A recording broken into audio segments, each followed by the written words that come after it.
Hello there, tudo bem com vocês? Meu nome é Ludinei e vocês estão em mais um Agentes Nerds. E hoje vamos falar sobre quadrinhos. Mas antes de começarmos aquela velha história de sempre, deixa o like, ativa o sininho de notificações. Se é a primeira vez que está por aqui, cogite se inscrever no canal para receber mais conteúdo da gente.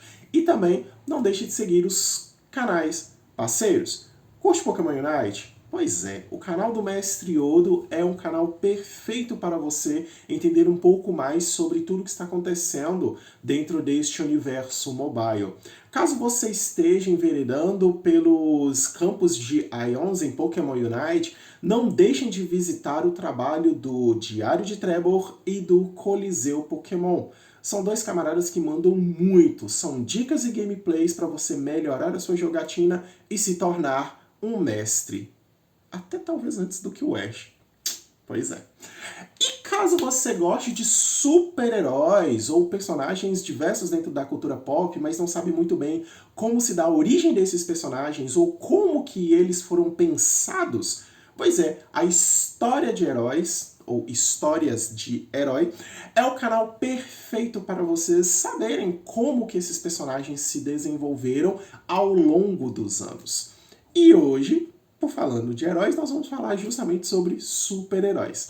Pois uma das minhas leituras de semana passada foi Tocha Humana, Recriando uma Lenda. Isso aqui, gente, é um trabalho simplesmente de Alex Ross, então a gente já sabe que é um trabalho de qualidade, ele junto com Mike Carey. O roteiro desse trabalho ficou por conta do próprio Mike Carey e as artes dele ficaram por conta de Patrick Berkencoulter. Não faço ideia se estou falando certo, não. A tradução desse gibi ficou por conta de Edu Tanaka e foi lançado pela Panini alguns anos atrás. O que acontece aqui? O cubo cósmico, ao contrário do que acontece no cinema, os cubos cósmicos nos quadrinhos, eles são objetos dimensionais, mas também eles são objetos galácticos, tá? Eles têm poderes universais e alguns deles até conseguem ter consciência. E aí o Buck Barnes consegue o contato com um desses cubos cósmicos e ele tem um vislumbre do que aconteceu com um personagem da era da Segunda Guerra Mundial chamado Centelha. Vamos contextualizar. Na 38, 39, 40, 45, os super-heróis surgiram e era comum que eles tivessem parceiros mirins. Nessa ocasião, como nós vemos em Marvels, o Tocha Humana foi criado. Ele era um androide que, graças ao nosso oxigênio, ele conseguia pegar fogo. Ele lutou ao lado do Capitão América, ao lado do Namor. Ele ajudou até mesmo o Pantera Negra durante a guerra.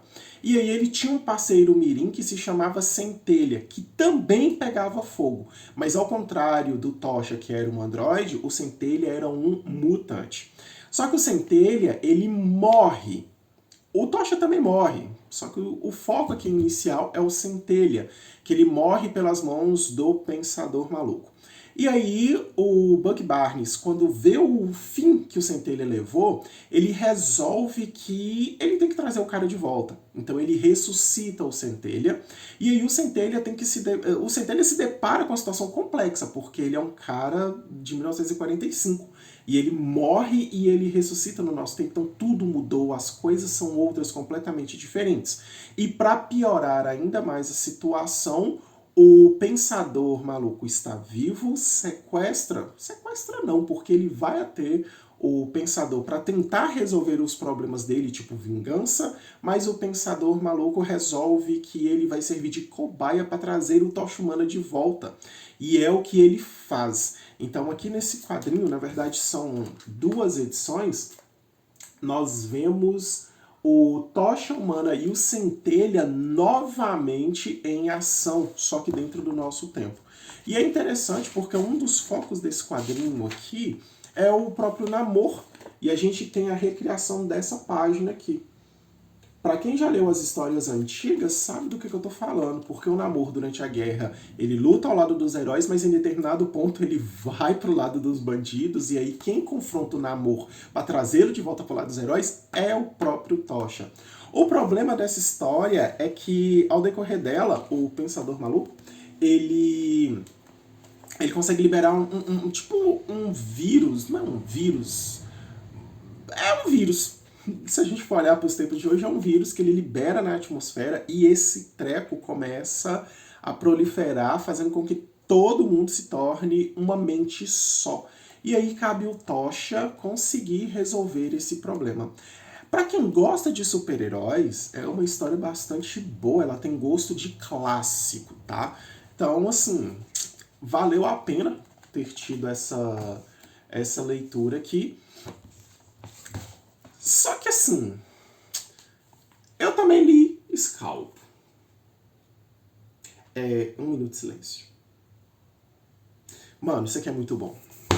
Meu parceiro, isso daqui é muito bom. E a minha revolta começa assim, ó.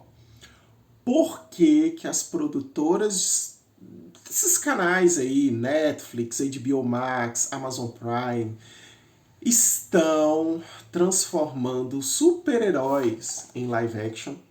Em grande parte das vezes as histórias não funcionam, não dá certo. Por que que não adapta Scalpo? Gente, isso aqui merece uma série. Isso aqui merece uma série. Se vocês gostam de, sei lá, de The Boys, pra quem tá assistindo The Boys lá e tá curtindo The Boys na Amazon Prime, pois é, isso aqui é pior. Em termos de sangue, em termos de ser algo visceral, isso aqui é pior. Por quê? The Boys fala sobre super-heróis. Aqui fala só sobre seres humanos. O protagonista, o Dash, é o cavalo ruim. Sim, é uma história sobre índios da Dakota do Sul, sul dos Estados Unidos. O índice de mortalidade por álcool é enorme. O índice de droga e prostituição no lugar é gigantesco. A renda per capita anual do lugar onde acontece a trama é de $3.000 anuais, e um dos caras quer montar um cassino que custa 97 milhões de dólares. Pois é. Então a gente vê a podridão da sociedade. Só que o problema aqui é que o Dash, ele volta para esse lugar. Ele, até a adolescência dele, ele estava lá, depois ele sai desse lugar e ele volta. Só que aqui ele é um agente do FBI que precisa de provas para incriminar o dono do cassino, que é o Corvo Vermelho. Cara, isso aqui é o Jason Aaron, o mesmo cara por detrás de Thor. A fase boa do Thor, tá? Que é a fase do Carniceiro dos Deuses. Gente, isso aqui é maravilhoso. A arte do R.M. Guerra, eu não sei pronunciar esse nome em inglês, tá? Então, é incrível. E assim, a gente começa a ver o passado do Dash e a luta indígena por direitos iguais. Porque o condado onde eles vivem é um lugar completamente subdesenvolvido. E aqui ainda tem um cara que é índio e que tenta explorar as pessoas. Então isso aqui é para maior de 18 anos mesmo, tá? Por que isso aqui? Porque aqui a gente tem muita violência, aqui a gente tem muitas cenas de sexo propriamente dito, só que nada disso invalida a história. Pelo contrário, abrilhantam ainda mais a história. Isso que eu tô falando com vocês é algo superficial, tá? Que é só para fazer resenha do que razoável do que eu li. Mas eu vou fazer um programa especial só explicando sobre esse trabalho e o porquê que eu acho que isso aqui deveria ser adaptado para uma série, principalmente nas mãos da galera da Globoplay ou nas mãos da galera da HBO Max. Sério, gente, se você tiver oportunidade, vão atrás de Scalpo. E sim, tem esse nome porque gente quando morre aqui é escalpelado. É muito bom isso daqui, velho. E a minha última leitura foi exatamente isso daqui. Escuta, Formosa Márcia. O que é dizer disso daqui? Ganhou Angoulême. Angoulême, para quem não sabe, é o Oscar dos quadrinhos. Apenas isso. Isso aqui ele foi lançado o ano passado. Ele é escrito e desenhado por Marcelo Quintanilha, que é simplesmente um dos maiores escritores de quadrinhos do Brasil, e ele está no hall mundial. Aqui a gente vai ver a história da Márcia.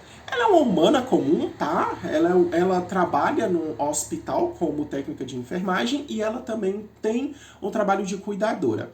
Ela tem o esposo dela, que é o Aloísio, e ela tem a filha dela, que é a Jaqueline, que simplesmente está envolvida com a milícia e com o tráfico organizado. Ou melhor, com o crime organizado. E a história da Márcia, ela é uma história humana. Ela é uma história que, quando a gente está lendo, a gente tem aquela sensação de angústia, porque é um quadrinho sofrido do início ao fim. A arte que o Quintanilha opta é uma arte, é uma arte aparentemente simples, mas não é tão assim, tá? Os personagens têm essas cores diferentes e até mesmo o lugar parece que é um pouco diferente. Isso aqui é um orixá. Depois eu explico um pouco mais em um vídeo específico para vocês quem é ele, do porquê ele está aqui. Tá vendo? Parece que tudo aqui destoa, né? Porque a intenção do Quintanilha nesse quadrinho é dar aquela sensação de que não acontece no nosso mundo, de que não acontece no nosso cotidiano. Sabe aquela coisa daquelas pessoas que não tem aquela vivência, elas vivem em uma sociedade completamente diferente, e aí quando elas ficam sabendo sobre crime, sobre assassinato, estupro, homofobia, racismo, elas ficam tipo, meu Deus, isso está acontecendo aqui.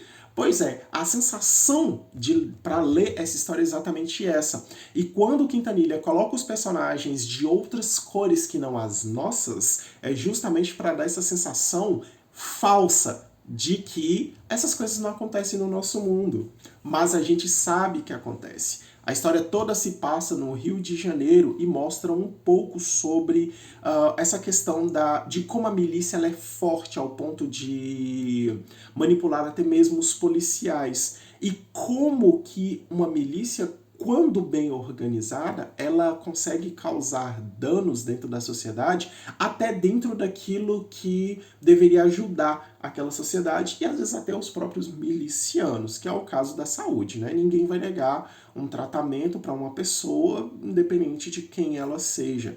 E ainda tem uma crítica muito forte a falsas redenções.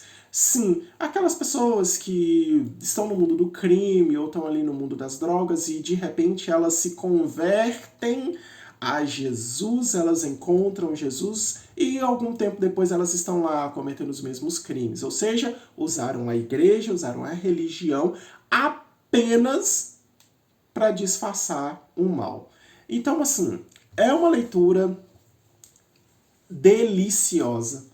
Ela é pesada, ela é sofrida, mas o final disso daqui vale muito a pena. Para pessoas emotivas, pode ser que lágrimas escorram aqui. Principalmente porque o Quintanilha, ele consegue desenhar de forma que as expressões no rosto dos personagens, tá vendo? Elas são expressões que falam por si só. Às vezes a gente nem precisa de desenho, tipo de balões de fala. Só as expressões no rosto dos personagens já mostra tudo. Olha essa cena aqui, por exemplo. Ó. Olha isso aqui. Não precisa de conversa, a gente já sabe do que se trata. E o Quintanilha, ele é mestre em fazer com que a gente entenda o que ele quer passar apenas aqui. Para quem não conhece quadrinho brasileiro, recomendo muito, se quiser começar, por Escuta Formosa Márcia. E até mesmo o nome tem tudo a ver com a história. Tem duas músicas aqui, que é o Escuta Formosa Márcia, propriamente dita, e tem uma outra música chamada Andanças. E é impossível não ler Andanças sem cantar Andanças. Então essas foram as minhas leituras ao decorrer dessa semana. Foram poucas, mas eu consegui ler. E vocês, leram alguma coisa essa semana? Deixa aqui comigo nos comentários o que vocês gostaram, o que vocês não gostaram. Vejo vocês no próximo vídeo. Que a força esteja com vocês. Fiquem bem, fiquem com Deus e até mais.